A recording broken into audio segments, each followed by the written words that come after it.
Bonjour, merci de me rejoindre pour recevoir quelques messages du peuple animal aujourd'hui. Alors, je ne connais pas le nom de cet oracle, on me l'a offert, mais on va recevoir quelques conseils ou en tout cas des visions directes de ce qui gravite en vous et autour de vous dans les jours et semaines à venir.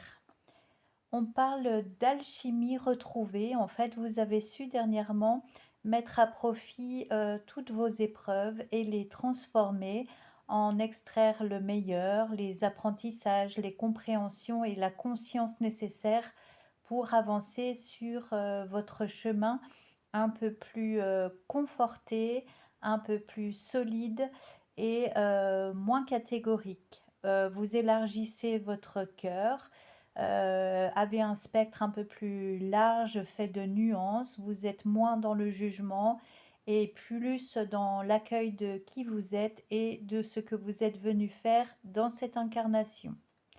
On a ensuite une biche qui est vraiment très pure. Vous avez retrouvé, grâce aux obstacles rencontrés, une force douce qui n'est autre que l'amour divin à l'intérieur de vous, cette étincelle de vie qui vous porte et puis est pleine de bonté, d'indulgence envers vous-même. C'est cette douceur-là qu'il convient de renforcer et de diffuser tout autour de vous, là où vous évoluez, quels que soient vos contextes d'évolution. On a ensuite le castor avec sa petite tête bien sympa. Lui, c'est vraiment le bâtisseur. Il est sociable, il va à la rencontre des autres. On a ici un élan de solidarité, de l'entraide, de la bienveillance, de l'optimisme. Et on a aussi une idée que tout le monde est dans le même bateau. Donc ça, c'est vraiment l'énergie du castor qui est bien ancrée sur la terre, mais qui, associée aux autres animaux de votre tirage, va vous permettre de concrétiser certains de vos désirs qui vous tiennent vraiment à cœur. Alors le castor, il bâtit les choses progressivement, il sait qu'il trouve ce dont il a besoin quand c'est le bon moment et il se prend pas trop la tête.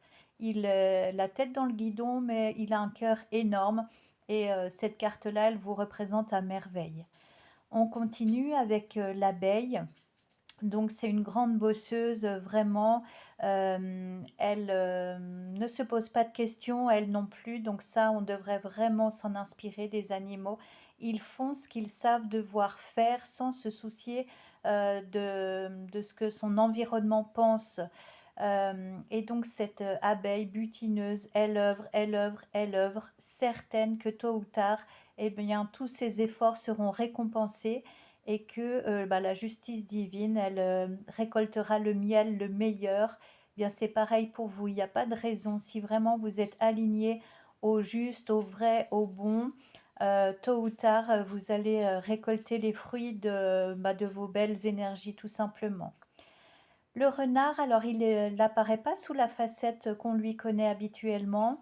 D'habitude, il est synonyme de ruse, mais là, en fait, il est question dans cette carte d'amour universel. Donc ça, c'est ce que vous êtes amené à faire, de plus en plus, élargir votre cœur, mettre de la conscience, de la compréhension, toujours, toujours adopter un regard élevé, plus élevé que ce que vous croyez savoir, aller voir derrière les apparences, derrière ce qu'on vous montre, pour pouvoir émettre un avis sur les choses, sur les circonstances et sur les gens. Prenez toujours le temps de faire un pas de côté pour assimiler les choses et ressentir comment, si en vous, ça sonne juste ou faux, ce qu'on vous montre ou ce qu'on vous dit. Et c'est comme ça qu'il va falloir procéder de plus en plus dans les temps à venir, faire preuve de discernement. Vient ensuite le cerf majestueux sous la lune. Alors le cerf, il est fort, mais en même temps, il est connecté à sa sensibilité, à cette part cachée, sombre de lui, mais il en fait son affaire et il transmute intelligemment. euh, Tout ce qui lui pèse, il a des moments d'introspection et il en tire sa force avec le temps.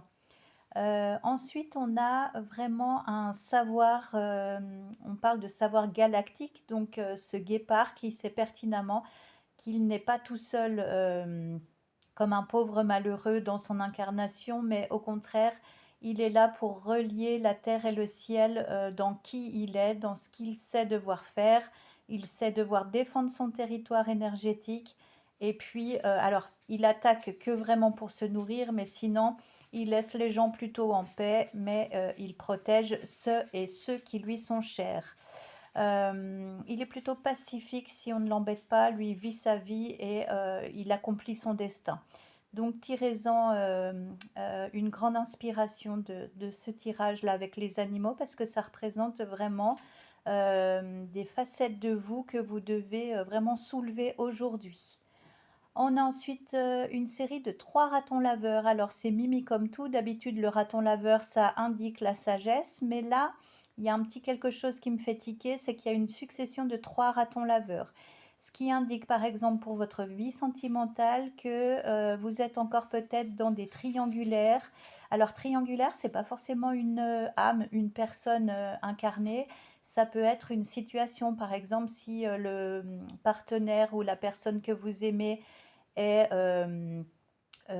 comment sujette aux addictions. Ça peut être comment addiction aux substances ou ça peut être addiction au travail, addiction à plein d'autres choses et ne vous consacre pas suffisamment de temps. Vous êtes aussi concerné par cette donc énergie tierce qui peut être une chose et pas une personne.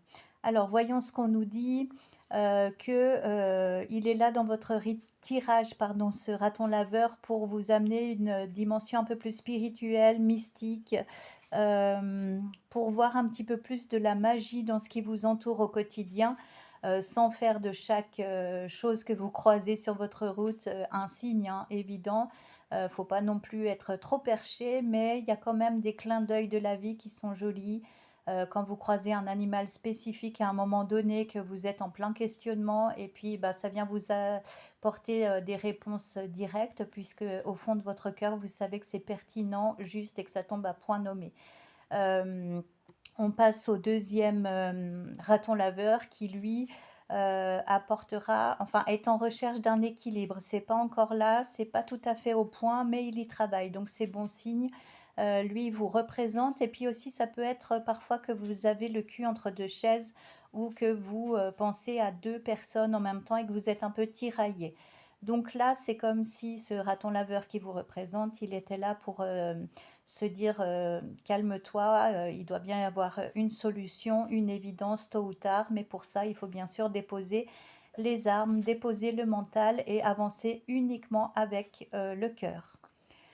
Enfin, le troisième raton laveur, lui, il est plutôt cool, il a une attitude sereine, pas fataliste, mais vraiment il fait confiance à l'univers et puis en son calendrier parfait. Au niveau du plan de l'âme, vous savez que tout est parfait, donc il attend le juste moment pour prendre la parole, peut-être pour vous déclarer sa flamme. En tout cas, il ne se prend pas la tête. Et enfin, pour conclure ce tirage, on a vraiment de nouveau un fan là avec la divine présence pour vous rappeler que ça sert à rien de toujours lutter, mais que des fois le fait de vous reposer et de vous accorder un petit moment d'introspection, de plaisir, c'est ça qui va vous raccorder à la présence divine et recharger vraiment vos batteries pour du plus long terme. Donc prenez grand soin de vous et puis inspirez-vous de toutes ces petites bêtes qui ont beaucoup à nous apprendre. Voilà, je vous souhaite une excellente journée. Je vous dis à tout bientôt. Merci de votre écoute.